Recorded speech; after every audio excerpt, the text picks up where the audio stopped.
Café on Tampa Online. We're as eager as you are to get back to the conference call at Oxford Exchange, and they're trying to get us back to. In the meantime, we're lucky to have great speakers for this Café on Tampa morning program and afternoon programs. Today, we're fortunate to have Darlene Davenport, who's a realtor and also president of the Greater Tampa Realtors. Can you tell us about yourself and also the organization?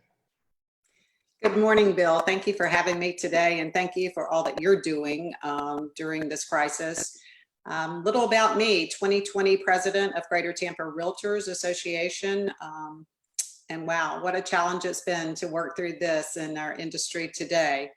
But with Smith & Associates as a consultant since 2005 here in the Greater Tampa area, serving Tampa, Pinellas County, and beyond. So I've served on national, state, and local associations, real estate related, and past treasurer for the association as well. So a lot of commitment there for improving our industry and staying on top of this market. Yeah, you're really involved in so many things, and I didn't know until I met you, a year ago or so. By the way, anybody watching, if you have any questions, if you're watching on your phone, post underneath the feed, or if you're watching on your PC, you can post to the right. Okay, tell us what you're seeing, what the industry is seeing now during the middle of this pandemic. What's happening with the real estate industry? So we had a lull. I was on a call yesterday with our state economist, and the early numbers that will be published later on in May for April real estate statewide. The first 2 weeks in April, of course, we were down 50% in new contracts pending. But the good news is, the light is that the last 2 weeks we were only down 20%. So there was a 30% turn in that. And we seem to be coming out of it. And speaking with some health officials yesterday, 5 weeks ago, some say we peaked here in Hillsborough. HCA said about 3 to 4 weeks ago they peaked. So we're seeing those buyers out in the market start to move around, and there's pent-up demand. So we started in February 2020, we were up 9.1% year over year. So we started with a robust market.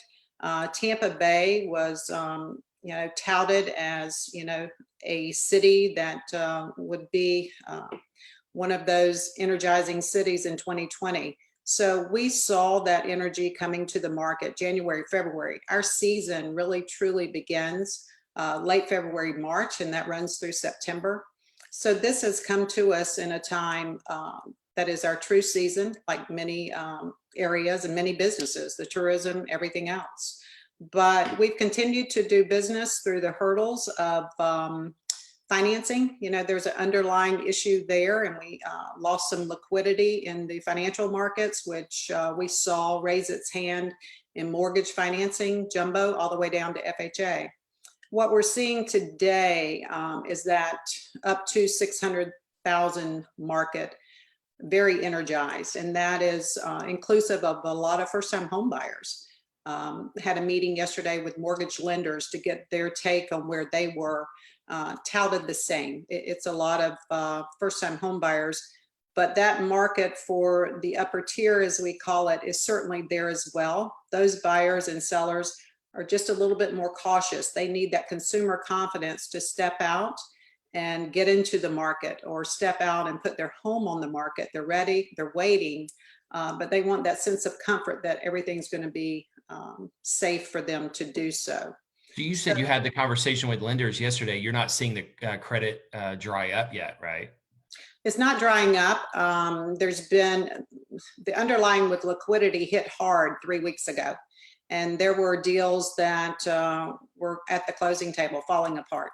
I had Hillsborough title owner and a mortgage lender on a call 3 weeks ago, and I said, what's happening? And there it was, raising its hand that when they lose liquidity, they raise their credit scores, they raise so many requirements that it can fall apart at the end of the day. So we saw that 3 weeks ago. It's, lightened up a bit, But this forbearance that they put out there that homeowners can, take a look at if their needs are there, you want to be careful because you take advantage of the forbearance today. Fannie and Freddie are saying, hey, we might not loan to that individual for 12 months at least, and maybe 24. If they're going to take advantage of a forbearance, there could be an underlying issue. We're going to note it on the account. We saw that yesterday with a large investor and just made a call on one individual property to say, maybe had a conversation. It was noted in the file. Wanted to buy a primary home, could not move forward. Are you seeing homes stay on the market longer, or prices going down? Anything happening with that? Fortunately, Bill, we have not. The market is holding steady. In Hillsborough today, we have 4,579 properties on the market. We're still lacking that inventory we need. And to put it in perspective, last year, April 2019, in Hillsborough County, we sold 2,539 properties. So you look at that number of 4,500 on the market. In April last year, we sold 25 in the entire county. That's not a lot of inventory. We're still struggling there. So what I'm seeing is that if it's priced right and it's ready to go, there's still multiple offers in that 6 and under, in that first time home buyer. There's still energy there that brings the multiple offers to the table. The upper tier, we have energy there. We don't have as many coming out, what we call the looky-loos. The serious buyers are there and we're selling. Their money is a little bit more flexible, and we're seeing those continue, but not at the numbers we did before. But the prices are not falling yet. Do you see a bunch of bargain hunters out there? I mean, during these times, people always say cash is king. So yeah, people sitting on cash would probably hope that they could get 5 or 10% off or whatever. It's a good question. Yes, they always come to the table. We're starting to get those calls, let me know if there is a distress situation, and more so on the commercial side. I do commercial office, so very involved in that. And we're seeing those calls, and I think that's where you probably will see the numbers increase for vacancies in commercial office, because we've learned how to do business in many different ways today, and I don't believe that's going away. Do you expect that you'll see people subleasing their space because they won't need as much, or companies taking smaller space because people can meet by Zoom? Absolutely. I had Pasco County Administrator on the line yesterday. He spoke to me that all of his staff probably would not come back, that they are doing so well. They're much more efficient, and he can see that for the future. I've had other companies that I've supported in getting their offices set up, and they will work a percentage of their staff at home as well for the near future, but they're saying it's working so well that they will continue to look at that for the long future and maybe save on that office space. And we know that the economic impact of growth in the real estate industry is super important in Florida. What is it? They always say 1,000 people a day moving to Florida. 1,000 a day, yes. But what about all the other ancillary industries? Furniture, interior designers, architects, all the other industries that might be affected by that. So it is the domino. Real estate leads so much, and not because I'm in the real estate business. You said it well. It affects so many industries, and we were so fortunate to be held essential during this crisis because it did keep some of those working contractors building. It's going to be interesting to see, Bill, where the development falls after this, because during this period, the large developers that feed those ancillaries are continuing to do their due diligence. So when I speak to that, it's like developers building large communities, 1,200, 1,500 acres. So their due diligence can be up to a year. And in my calls and trying to stay on top of that the past couple of weeks, I'm hearing they're continuing to go through the due diligence. It will be a checkpoint when they complete that due diligence if they, move forward with the capital to continue that development. So I think it's a timing that will show us where we are in the near future and where we're going. Out of this, I can tell you that you spoke to the 1,000 people moving to Tampa or to Florida a day. And we are seeing a demand from all over because think about it, people in New York, 40 degrees and raining, and they were quarantined. Those individuals are looking to come to Florida. If it's going to happen again, I want to be in sunny Florida. I was fortunate to be in a call in New York last week, and they said, every state's going to suffer except Florida. They're touting Florida to recover quicker than most, with the real estate leading that of individuals moving here. Just a reminder for anybody who's just logged in, Café on Tampa style, you're welcome to ask questions. You can post if you're watching on your phone underneath the feed, or to the right if you're watching on the computer. So over the last 20 years, we've seen people move to downtowns. I credit, this could be right or wrong, but I credit shows like Seinfeld and Friends and others that people grew up watching, and they wanted that kind of urban lifestyle. So we've seen downtowns all over the country, all over the world prosper again.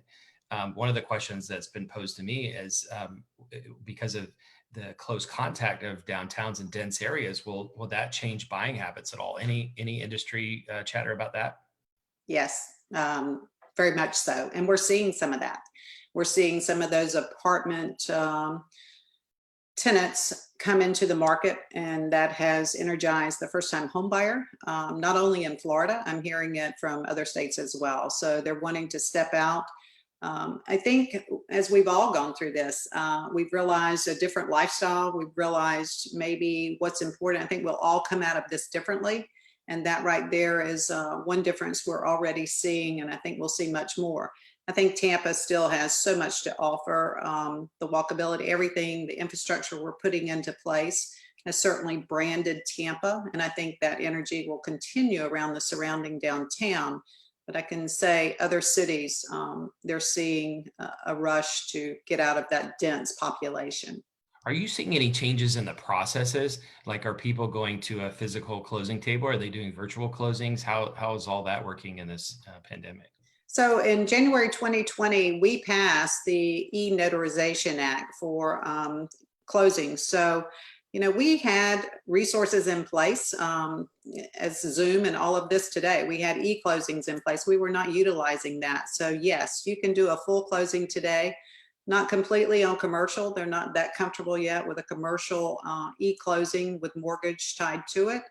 But we're seeing, I've done several total e-closings, and you've got to have the right institutions that are authorized to do that. But what about showings? Like, if a realtor has to meet a person at a house, the family, I guess, would have to leave, and the family may have to sanitize. I mean, what processes do you all have to put in place now that are different than a couple months ago? Good question. We've actually, I put together a checklist for a seller to go through, and that is, wiping down, and if you can air it out a few minutes prior to the showing, it's a little bit safer as well. But I require all clients to wear a mask and gloves. And on our listings, I have a service go in and wipe down if they're vacant as well. Right. So there are processes in place, and that is where we've got to educate the consumer, is that if it's done properly and responsibly, you can continue to sell your home and be safe. You can buy homes. I've had pin-up demand sitting out there as far as buyers, and they finally said, I'm ready. I feel comfortable. I will suit up and let's go. And one of the things before we get to that, tell us about the association. I was blown away when you told me originally the numbers of realtors there are in the area and what they're involved in. Can you tell us about that? So Greater Tampa Association of Realtors has 12,500 members. So that's how many agents in the Hillsborough County area. And with that, of course, we provide, our sole core is education. and services to support that individual doing business. So we had to pivot quickly and go into working remotely and shut down the association. We did a fabulous job, very proud of the staff, and we are there continuing to support all of the members, but also educating them with how to do business responsibly. We've got a great team on the state level that has, the legal side to bring forward a lot of information that has helped us as well. And we fought very hard for the PPP funds and to get those applications on board. What a struggle that has been, but that has consumed us. And we finally, those applications are available. So we're proud of that as well. It seems to me, having watched several of these cycles, that as the real estate market booms, there are a lot more people that get their realtor license. Have you seen that boom in the last few years, and any projection on the realtor industry over the next year or two? So you do see that, Bill. It's an easy business to get into. Unfortunately, I would like to see a lot more regulation to education, but someone can get a license and get in, and that runs our numbers up. If you look back to 2009, we had like 7,000 members. So there is the trend up to where business has been good and they've jumped in. We'll see fallout. So that has been part of our budget planning, is the percentage of fallout that we'll see. And we're looking probably 25 to 40%. That's a large variable, but just an ad for one of the nonprofits that my firm and I are involved in, Real Estate Lives. It's I think Greg Morgan and Ron Weaver set it up at the depths of the Great Recession to try to help people in the real estate industry find jobs and transition. And so, if anybody watching happens to end up on the wrong side of that, please contact them. On a happier note, one of the things that I'm excited that you're involved in is foreign direct investment, and you're really on the front lines of this. People come here for tourism, and they find that it's a great place, and they say, "Hey, I'd like to live here." And so we fought hard to get all these international flights. They're not flying right now, unfortunately. But besides spending money when people fly from Germany or London or wherever, they also look around and they may end up buying condos, they may end up buying businesses, buying real estate. Can you tell us how the realtors are the front line of that, and what kind of trends you were seeing pre-COVID and now? so for Tampa, we were starting to be recognized. Miami, South Florida, certainly had that international influence and market for so long. And we were on the map. And as you know, I shared with you, our calendar for 2020 was a strong international presence and doing trade missions, holding trade missions here in Tampa. We had started with a Spain luncheon and just getting things started when COVID-19 hit us. So yesterday, we actually did a virtual, somewhat trade mission with Canada. We had 700 participants on that. And what we presented was opportunities in Tampa, Water Street, what they're doing. We had some great presentations. A learning curve yesterday with that virtual tool instead of that one-on-one in person. But think about it, these large development buildings that are being built in Tampa, the crane watch, if you look at everything that's out there, those properties sell before they're ever completed. We sell out buildings before they're completed. International buyers will buy into that as well. So they'll buy into properties maybe a bit sooner than a consumer local like you that's looking for a personal home. You want to touch it, feel it. And whereas that international buyer is more in tune with the virtual presentation to a certain point. So we are putting things in place to continue our mission this year with bringing that international presence to Tampa as far as the real estate business. And we're going to do that virtually with presenting opportunities going forward with different countries. You mentioned the Spain one, and I was at that one. Thank you. But you Thank had you. like 70 people from Spain there, right? And We were did. they realtors or investors? What were they? So we had realtors, we had investors. It was a mixed group, but they had started in South Florida and then came to us for just a few hours before they attended a convention in Orlando. And you spoke at that event and did an amazing job. So out of that, we've had, relationships that developed, and they got a taste of Tampa that day. And the plan was to bring them back for, a 4-day event. So we don't see that happening, but we'll continue those relationships as well. Yeah, and I think I lived in Singapore for a few years. Miami is kind of like Singapore, and Panama is kind of like that, and Dubai. But these places are kind of safe havens where people from the region put their money. So they might send their kids to college there. They might send their kids to private school. They invest in condos. Eventually, they invest in businesses. And so we've seen that happening in Miami for 20 plus years now. It's been the safe haven for people from Latin America, but also some from Europe and other places. What I've heard anecdotally, and tell me if I'm wrong, but what I've heard anecdotally is now that we've got international flights and some of these other attributes, there are people from these places looking at Tampa because they like the lifestyle maybe better than Miami, but also they see us as a place that has bargains. Our real estate prices are, I think they say are cheaper than Miami, and so they see deals here compared to what they could get. Is that anywhere near what you're hearing, or?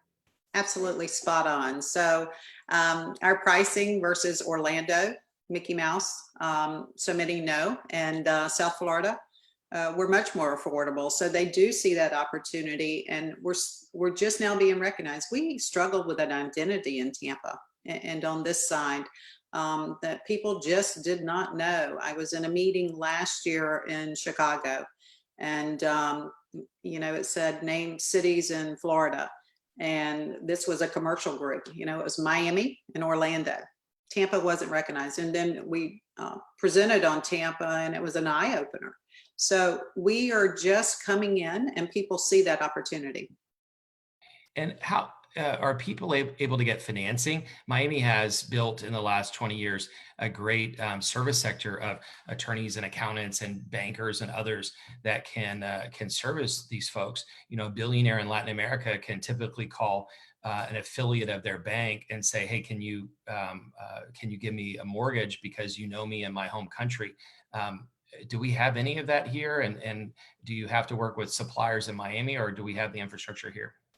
We're limited, but there are resources to get it done, whether it's in Tampa or Miami.